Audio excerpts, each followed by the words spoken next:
would we even want a kid during residency though?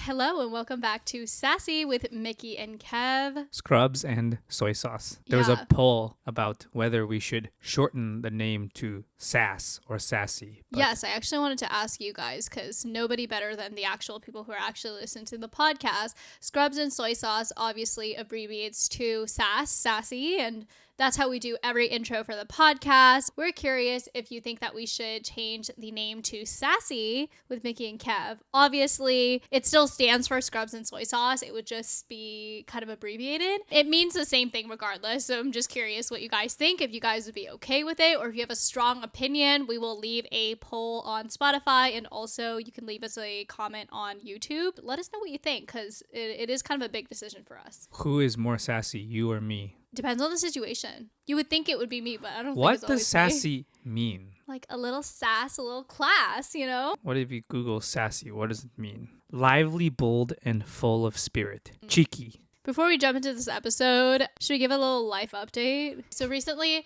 I have been under a lot of stress. There's been a lot of like transitions and changes in my life, like no one particular thing, but just like everything kind of happened at the same time for me. And it was going through a couple of months where just like nothing was going well. Like everything that kind of could go wrong did go wrong. And one of the really big changes that I went through is that if you have followed along the channel and things in the past, and you may know that my weight fluctuated a lot when I was in high school. I used to do like modeling and acting, and at one point, I'm pretty petite. I'm 5'3". So at one point I had lost 10 pounds, and I was probably like the skinniest that I'd ever been. And like weight wise, I was the lowest. And then I rebounded and I gained like 30 pounds from that. I've shown Kevin the pictures actually. You look fine. I feel like guys can't tell when you gain weight. Like they feel like it all looks roughly the same. But to me, like I did not fit in any of my clothes. I did not feel healthy. I did not feel secure. And long story short, ever since I've recovered from that, which took me like 2 to 3 years to like really recover from that and fix my metabolism, I've been roughly the same weight since. Except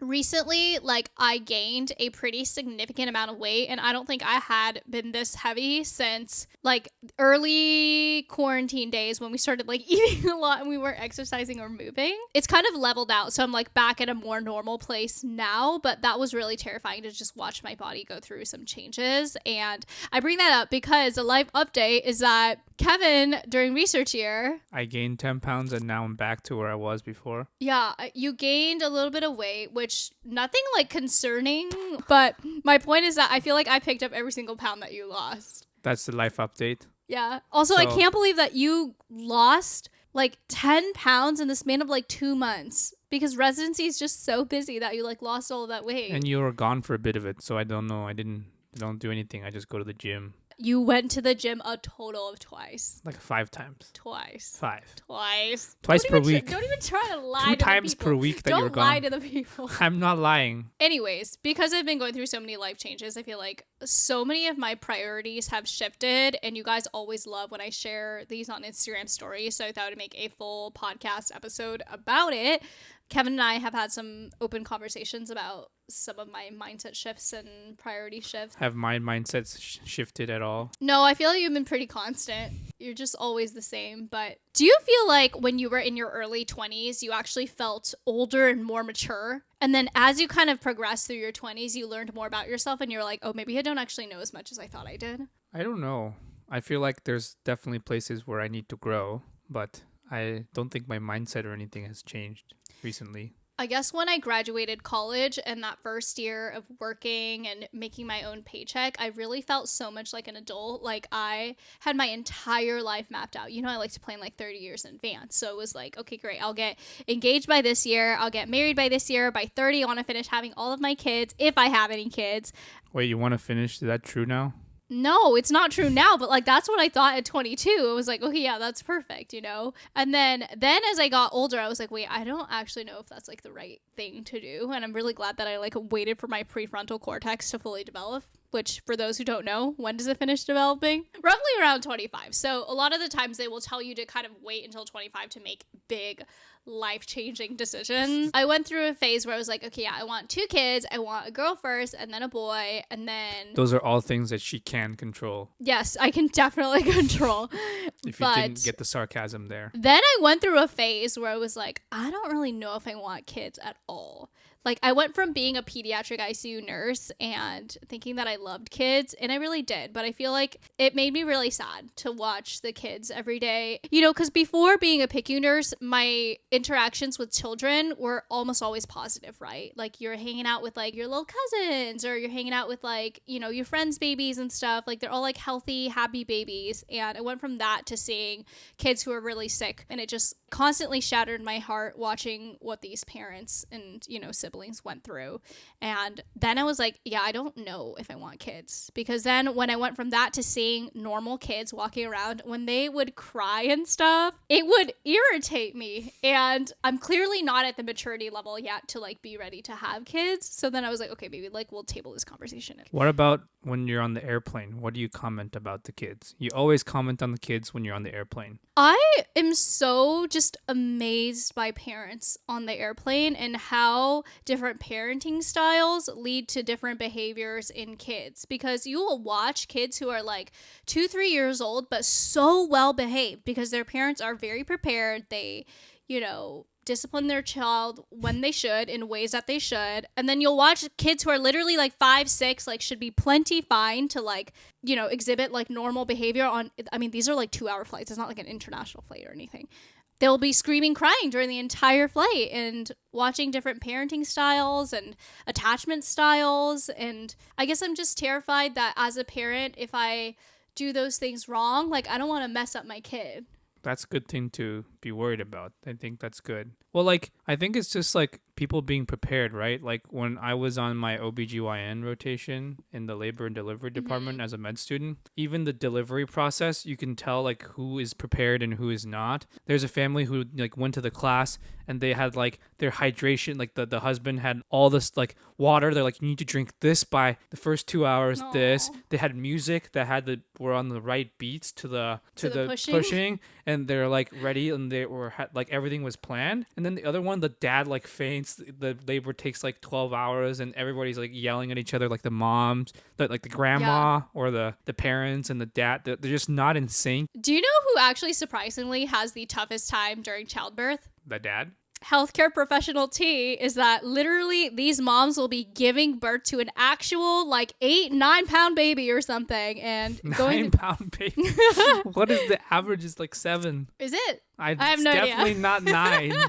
The mom will literally be in labor, had carried this baby for 10 months. People have the misconception that pregnancy is only 9 months. It's actually 10. 40 weeks is 10 months if you do the math. But spicy. The dad is the most likely to faint in this situation. Well, that's because they're just like, they're not doing, they have no actual role, right? They're just supposed to be supporting them, but they just like are helpless. But the number of times like the dad is the one who's like passed out and like the nurse needs to tend to them and like make sure they're okay, like actually baffles me. When I was a med student, like you can hand the scissors to the dad to cut the umbilical cord. Has like hands like shaking. Like, I cut this? Yeah. Like it's just like regular scissors, and you just like clamp and then cut. What do you think about the birthing process is like so scary for dads? Do you think it's like watching the opening? Well, I think if no one's ever been in a healthcare setting, it's hard to watch. I mean, it's all very like, it's not very like sophisticated the way that it happens. That's right? true.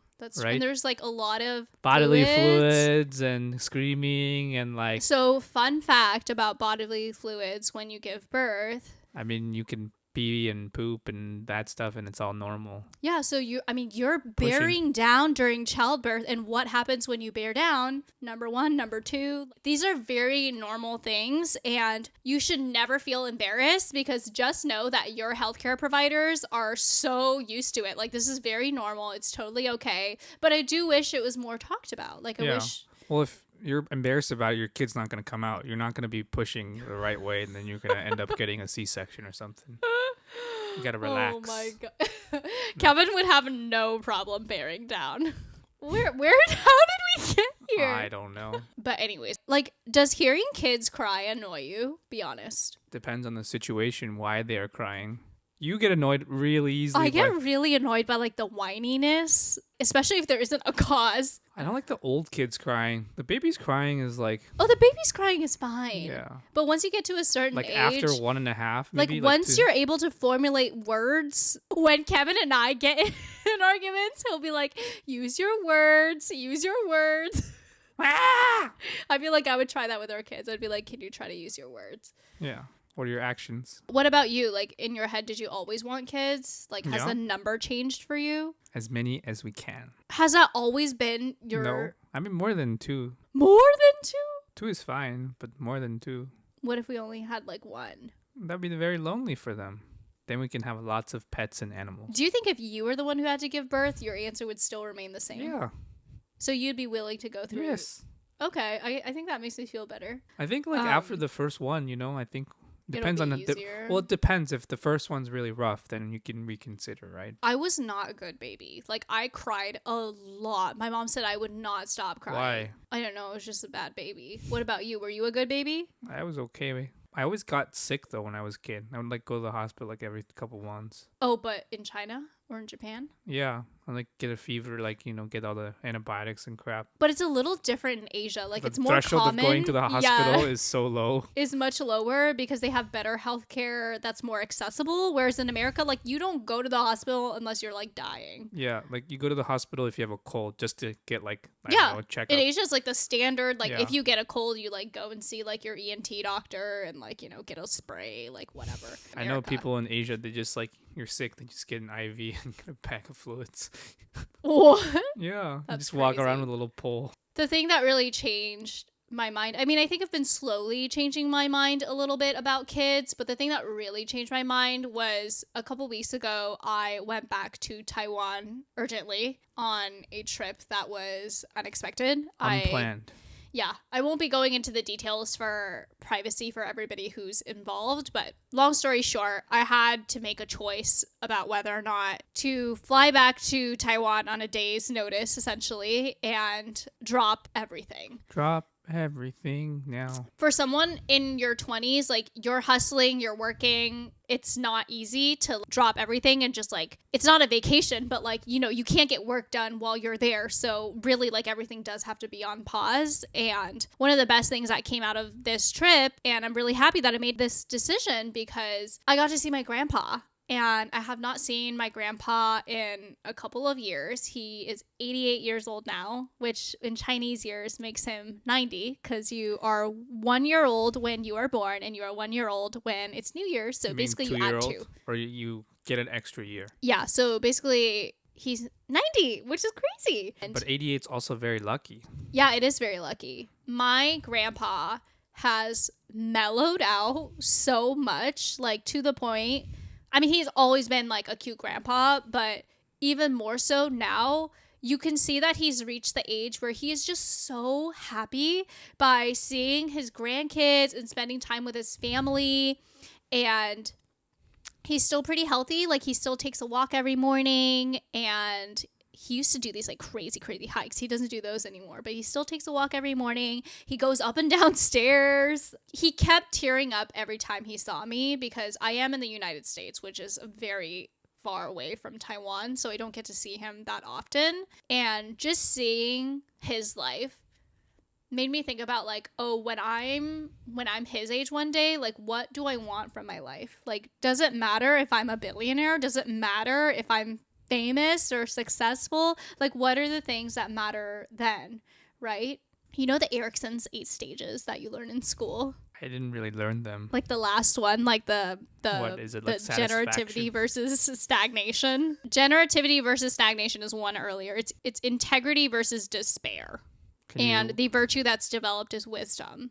And I feel like I could really see that in my grandpa, and it just, for a moment, nothing else mattered. I was like, wow, at the end of the day, all I'm going to have is my relationships, and who am I without my titles, my degrees, my wallet? What's left of me outside of all of that, right? And then then I was like, oh my God, if I have no kids, there will be no one there for me. Like there's no one to celebrate, to be happy about, no one to pass on, you know, what's left of whatever I have. And so in that moment, I was like, wow, we both grew up in families where Very we small. have tiny families. We don't really have that many family members. And also we are the only, like pretty much the only people in the US, right? Like everybody else is elsewhere in the world. Mm-hmm. So family and blood is still different, right? It's kind of like a built-in support system that you create for yourself. Yeah, but it's also like a cultural thing too, right? As much as we have been living in the United States and as much as modern times have changed and made culture, you know, combine different cultures, there's still a lot of traditional things that happen, especially with our grandparents' generations, Well, right? I guess I learned that, you know, in America, and you can tell me if you agree with this or not, but I would say that I'm Asian American, but I definitely lean towards more so the Asian side. In America, like I have pretty Asian values, like the superstitions I believe in, the way my values are, the way I spend money. Like I would say my values tend to be more on the Asian side. I speak Mandarin fluently. I, you know, will be able to write and pass that down to my kids, etc. Like I would say on the spectrum, like I'm definitely on the more Asian side of the Asian American. But going back to Taiwan this time, I was shocked how American I was, because I genuinely thought that I was like pretty close, but I was so far off culturally that it made me feel a lot of guilt, because I think I've put my parents in a lot of really difficult situations that I didn't realize that I was putting them in. Like to me, I was just like expressing myself. I was being myself. I was being free. I was doing what made more sense for me, but I like failed to consider everyone else's feelings. And, you know, for example, a lot of more traditional Asian values are still really patriarchal. And like, I am aware of that, but watching that was also a little bit different. Like, for example, my dad is the only son of the family. So my dad's family and his kids are the only one that can have the Rai family name, right? Mm-hmm. And because like my aunts, like when they get married, they take their husband's last name and their kids will have their husband's last name. So my dad is technically like the most, not like most important, but like a key figure in the family. And because I am my dad's child, I am also a key grandchild to like love and dote on. You can say it's old fashioned, you can say it's unfair. And in a lot of ways, like I agree. Like, I don't think anybody should be valued more or less than the other based on your gender or anything. It's unfair, but it's just how it's part of your culture, right? And you can't, it's not okay in any it doesn't feel right to fight that in any way or form. It's just because it's just how it's believed, right? Yeah, like, I mean, I think awareness and like understanding what it is really important. It might not be the same when we're, you know, their age, but there's no shape or form where you would try to go against what they believe and what they believe is important when they're already at that point in their lives. And yeah, and they've done so much for your entire family to like, yeah, you know, take care of everybody. But it's not only like in Asian culture that's true though, right? Right. Like I'm just talking about my own experience. And it's not isolated there, right? Like even like the British monarchy. Yeah. There's stories about, oh, he's number one, he's number two, right? Like those are all things that are passed down from many hundreds of years ago. And unfortunately, like there's such ramifications culturally that are created from these things that are unfair that takes time for people's values and minds to change about those things. Well, and it made me realize that, you know, obviously I'd made the choice to go back to Taiwan, but had I chosen not to, had I chosen to be selfish and just do my own thing because I was busy, it probably would have put my dad in a difficult situation because it's like, well, everybody else's kids showed up. Yeah. Why didn't your kids show up? Right. Not even anything related to like customs or anything. Literally just the fact that like I didn't like show up and like even though for my team. But you had to fly 24 hours to get there rather than walk 24 minutes. Right. Everybody else is there. Like we're the only ones who have to fly in. So it is a little bit more difficult. But it just, you know, like long story short, seeing my grandpa made me realize that life is short and your priorities are not the same. I think for me, if I'm capable of having like multiple kids, like I think, okay, like having kids terrified me because one, I was like, am I going to be a good parent? Two, am I going to be able to afford having kids in this modern day and age? And three, like, what if I mess up? But those are good things to worry about, right? Like, those are things that you should be worried about when you're having a kid. And a lot of people don't think about those things before they have a kid. Yeah. Right? So how many kids do you want? Right now, at this very moment in my life, I would think 3. Like, wow. Yeah. In an ideal world, it would be girl, boy, go. That's quite progressive. You know, like how rare that is for someone who's a professional in your 20s? To want to have more than like 2 kids. Yeah. More than 1 kid. Yeah. Right? Like, I think there's like, you know, especially in Japan and in some of the developing countries, there's such a taboo about not wanting to have more kids. I think for me, like, I always thought, you know, I want a big house. I've never cared about cars, actually. That's not true. I want a nice car. I don't care for the car, but I definitely was like, I want a big house. I want to get an interior designer. I want to deck it out. I want to have 2 dogs. You know, I want to be able to buy nice things that I want. And for what reason, right? Yeah, like when you die, what are you going to do? Take the Birkin with you to the grave? Like, that's not going to mean anything. I would much rather have like to see family your kids with happy, and kids. nice families. Yeah. And so, like, you know, we're not going to be filthy rich. I wish we were going to be, but like, I'm pretty sure we're not going to be filthy rich, which means that we need to allocate our funds accordingly. And I think that money is way better well spent on a kid and investing in their future. And if that means we can't live in like a mansion, like, that's fine by me. Mm-hmm.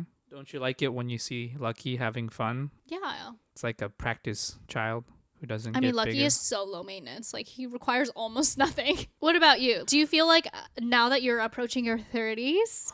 Did you see how I said 20s for you? I didn't even say late 20s, and now you're saying... I'm literally 26. I'm barely in the late 20s. I didn't say that, though. Yeah, but you are actually turning 30. Like, within you were turning 27 before I turned 30. Okay, well, anyways. It's not even my half birthday yet. Okay, whatever. You know, now that you're 29 in your late 20s, do you think that you feel more ready to have a child? Yeah, I mean, it's kind of weird. Like, there's a timeline, right, of these things, and I'm at the age where my parents already had me. Same. Right? And so it's How old was your mom when she had you? 28, I think. Okay, my mom had me at 24, so same.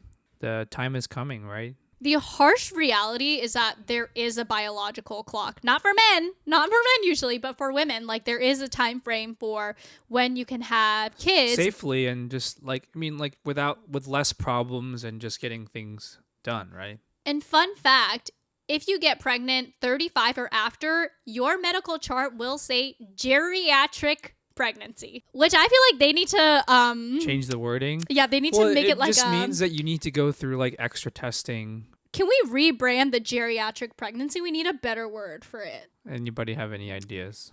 Because you know how we say like rainbow baby for somebody who has had a miscarriage and then been able to get successfully pregnant after?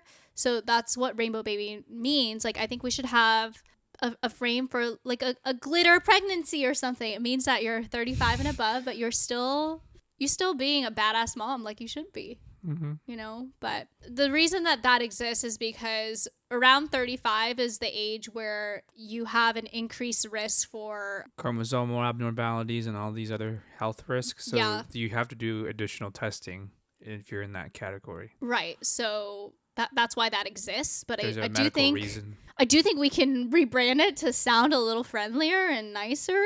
I think when I was growing up, like, I had a small family, and like Thanksgiving and stuff, we just hung out. And so like other people Thanksgiving was literally like every other day because it was just like your family getting together. Or we would have other friends and family like near us. We would just go hang out with them, but it wouldn't ever be like a reunion of people coming together. So it'd be nice to have like a little more than that. It's a like couple every people. Once or twice a year, you have all your kids or your family come together and you hang out, right? You don't even watch those like American movies and there's like grandpa's like 75th. Home Alone to get left behind for their reunion or whatever. Or they have like 10 kids or something. Yeah. Yeah, just like I've never ever participated in something like that before. And it like seems so fun to have like a game day where like you all get together. Or like a Christmas tree where there's more than one present. That's true. I've never thought about that before. Right? Like why people put presents under their Christmas tree? You don't really. Do you think we will uphold traditions the more American way. Because, like, personally, I will say my family was not the best about, like, Christmas tree presents under the Christmas tree. Like, I definitely opened my presents before Christmas, or I would get something in, like, November, but it would be kind of a bigger purchase, and my parents would be like, okay, that's your Christmas gift. I think we can pick and choose. That's the beauty of the parenting. the modern life. We can decide what we like and what we don't like. I think I would love to uphold some of those things, and, you know, I always thought they were stupid growing up, to be honest, but now that I'm older, I'm like, yeah, I do think I want to preserve that magic for my kids. Yeah, I don't know. For my brother, did I tell him Christmas was not real or anything? I don't think I... Did you break the magic? I don't think so. I think he found out from some idiot at school. That's so sad. Right? Like when they're 6 or 7. Yeah, that's sad. Yeah. I'm 26, turning 27. Soon. And so, like, logically speaking, if I want to have kids. Yeah, if soon. I want 3 kids, 29, 31, 33. Whoa. That's a lot. What do you mean? That's a lot of information right there. Really? I'm just putting numbers out there. 30, 33, 35. Would we even want a kid during residency, though? Because I would effectively be a single mom. Yeah, I get 6 weeks off or 8 weeks off. Oh, God. To take care of the baby. Kevin always, like... It's a joke. It's not off. Like Kevin will always whisper in my ear and be like, babe, if we get pregnant, I can get 6 weeks off. It's a joke. It would be so much harder. Kevin's like, I can finally take paternity leave and get 6 weeks off of residency, and then it'll be over that much faster. Exactly. Would you want to be a father during residency? Like, wouldn't you be sad to not be able to see your baby? I would have 6 weeks off. Yeah, but what about after that? I'll be almost done with residency. Okay. You're not even a senior yet. It's fine. It's not going to happen soon. What do you think my nightmare combination of children would be? Boy. That would honestly be a nightmare. Boy. You know those people on TikTok who, like, they have like 8 kids and they're like all boys? There's a family on TikTok. It's 10 kids and it's 9 boys and 1 girl. The 9th kid is a girl and the 10th kid is a boy. Wow, they wanted another after? I think maybe they wanted 2 one girl would be so sad. That's a lot of older brothers to protect you from. There's one little younger brother. I feel like it's fun for girls to have like a younger brother to like boss around. I thought it's fun for a girl to have older brothers to protect them. I would prefer a younger brother to mess around with. What? That's your ideal? I always wanted an older brother or sister. I guess I've never imagined a life where I was a younger sibling. I've always wanted to have an older sibling. Me too. I've always wanted an older sibling. Like, just because I was like, can't have. Because I feel like parents are toughest on the oldest. So yeah, so it's also like their first time around the go, you know? I'd be down for an older brother or something. That'd be nice. Right now. No, not right now. I think it's too late for that. Okay. Would you be upset if we only had 3 daughters? No, I think it's fine. I don't really care about...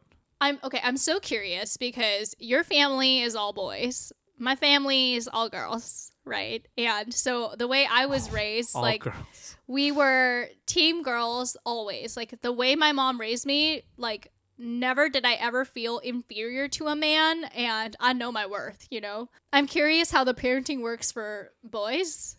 I don't know. It's like not... Is your birds and bees talk, like, much more... It's not... Didn't really ever happen. I don't think I don't think I ever had one. You didn't have one? No. Is it just... I feel like for guys, it's just like a be careful. Yeah. Whereas for girls, it's like a whole thing. You can do it then if we have a daughter. I would be... Yeah, why would you do it? You would not know what to do. I would feel so awkward. I agree. I remember when I like first got my period and it was like so awkward. What did you ask your mom? Did you ask your mom? Like, my parents tried to like celebrate it as like me going into like a womanhood. What? Did they like watch some YouTube video or something? Like no. I think it's like a cultural thing to like, you know, like celebrate. Like, you know, we had like a nice meal or something. It wasn't anything weird, but it just made me feel really awkward. You're like, what the hell is going on with my body? And why are we celebrating it? Yeah. I was confused for sure. It's hard raising girls.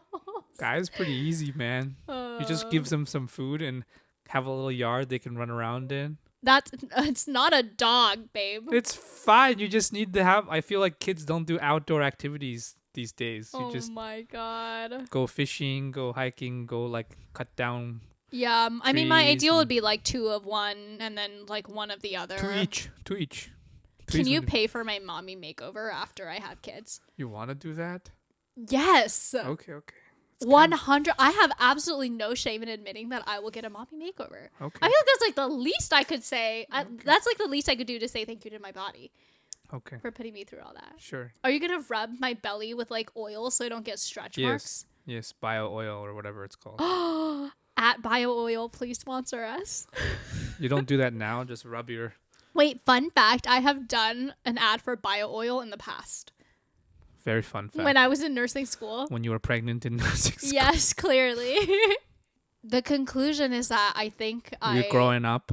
You feel like you're growing up. Yeah, I mean, I think I'm getting closer to the age where I'm like, okay, like it's definitely something that we can think about. And I think one of the most important things is the right to choose, especially for your own body. I think right now we're at the point where it's like, I don't know. I think we're getting there. Your priorities have changed.